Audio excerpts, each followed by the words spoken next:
Hi, my name is Davina Kaldani. I'm a research analyst at California Common Sense, and I'm here to tell you about Prop 1.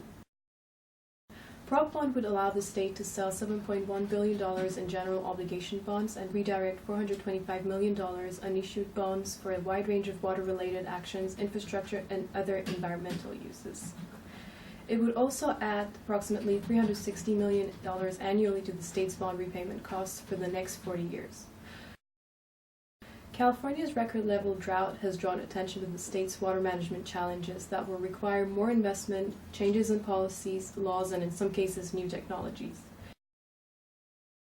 Proponents argue that Prop 1 would provide a reliable water supply, safe drinking water for all communities, protect existing water supplies, expand water efficiency and recycling, and prepare the state for future droughts. Opponents argue that it does little to reduce the drought's impact in the near future, spends more on building dams which would be non-operable for decades and will increase the state's water supply by only 1%, and finally causes today's taxpayers pay for the costs of dams that others will benefit from.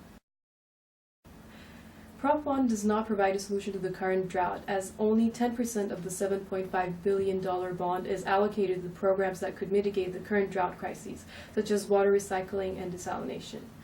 Building surface water storage is generally costly, but it would allow the state to prepare for future extreme conditions by compensating for the snowpack loss due to higher temperatures and would improve the state's ability to respond to emergencies. Despite its challenges, the state's water supply management has not received funding since 2000. Prop 13 in 2000 was the last prop to provide funding for groundwater storage projects.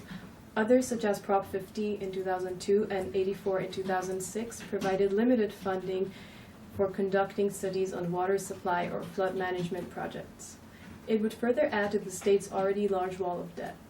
The cost of Prop 1 will exceed $14 billion over 40 years.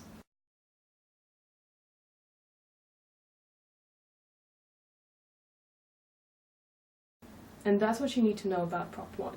For more information, visit our proposition guide at www.cacs.org.